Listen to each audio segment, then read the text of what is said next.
One, two, three, four.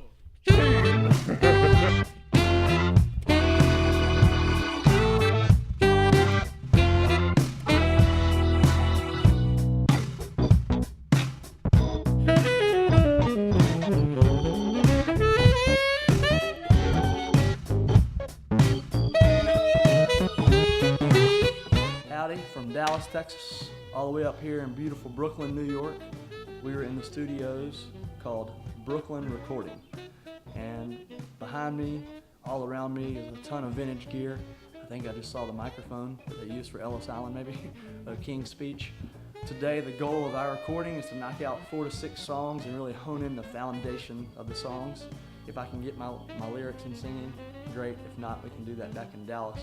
But today, we got Bobby Sparks on the keys and on the bass Mini Moo, Keith Anderson on the saxophone, Steve Jordan on the drums, and myself, Ray Johnston, on the acoustic guitar and singing. And today, this is just one of the coolest things about being a musician. Man, we're in one of the most random rooms all in Brooklyn, but just vintage stuff all around us. As I kind of walk around here, you can see it. Guitars from, I don't know, the 20s, 30s, 40s. And we're walking here into the studio. And Andy Todd is the owner here.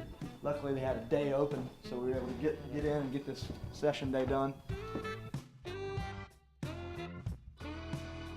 A lot of people ask me how we record. The way I like to record is the closest way to how you see us play on the live stage. So actually what you're hearing on our studio records is pretty close to a live recording. What we will do is they'll put me in a separate room with my acoustic guitar and a vocal. They'll put Bobby and Steve Jordan in the same room, the drums and the B3 organ and the Mini Moog and the clavinet, and they'll put Keith in a separate room.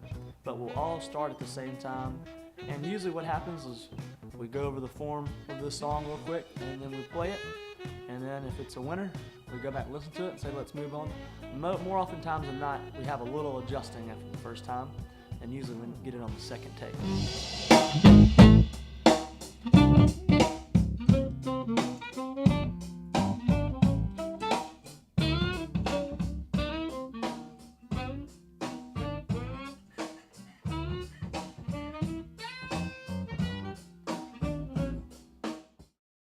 The highlight of the day, though, I gotta mention this. The highlight of the day is when we're recording the song called Mucho Gusto, which is a song that I wrote when I was in Argentina. So it has some salsa / tango feel to it, a definite Latin kind of vibe. And rather than doing it exactly Latin, Steve Jordan had great advice. He said, Ray, how about I lay down just a real solid drum track, just kind of my groove, however I feel it, and then let's get Bashiri to come in and lay down congas. Fortunately, Bashiri came in today when we were setting up to pick up his congas, but we called him 2 hours later, and he was able to come, and he set up his congas with Ben and with Andy, and we knocked out the song. He was here for, I don't know, 30 minutes and left, and then after we ended, the song kind of took a flavor of its own towards the end. I'm trying to listen to my band, and sometimes Bobby and the drummer see a jam coming that I don't, and I saw one coming, so I just let the track keep going.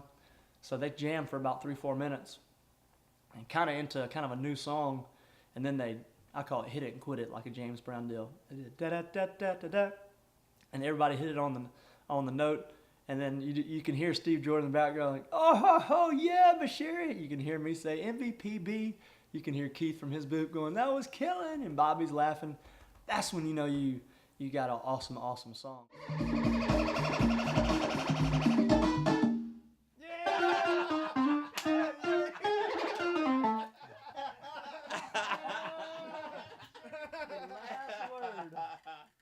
Oh, snaps. All right, let's hear it from the top. Bashir, did you cut him a fat check?